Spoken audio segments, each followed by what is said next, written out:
मातीच्या कानावर आणि विश्वासाच्या प्रमाणावर राज्य करणार राजा म्हणजे राजाशू छत्रपती. मी अनुष्का दत्तात्रय फडतरे. मी शिवाजी महाराजांना वंदन करून मी जाऊन घेतलेल्या शिवरायांबद्दल तुमच्या समोर मांडते. 400 वर्षांपूर्वी जिजाऊंच्या कुशीत जन्मलेले निरागस बाळ म्हणजे शिवबा.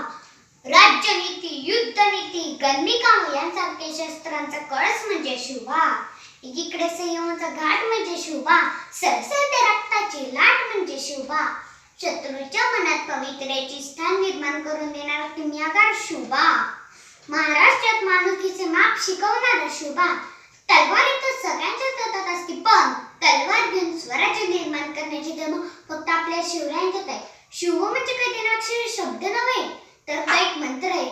तो मंत्र उच्चारताच अंगातल्या रक्त सरसायला लागते व सकारात्मक ऊर्जेचा प्रवाह सुरू होतो. शिवरायांकडे पुरेसे सैनिक नसतानाही त्यांनी प्रेमाची माणसे जोडून हिंदवी स्वराज्यावर स्थापना केली. छत्रपतीचा वारसा सांगणारे, आपण स्वतःला सुशिक्षित म्हणून घेणारे, स्वतः विश्वास नसल्यागत जन्मकुंडल्या घेऊन फिरतो, थोड्या पैशाला तरी आत्महत्या करतो, आली शिवजयंती की तारखांवरून म्हणतो. मी म्हणते काय आदर्श ठेवला आपण छत्रपती शिवाजी महाराजांचा.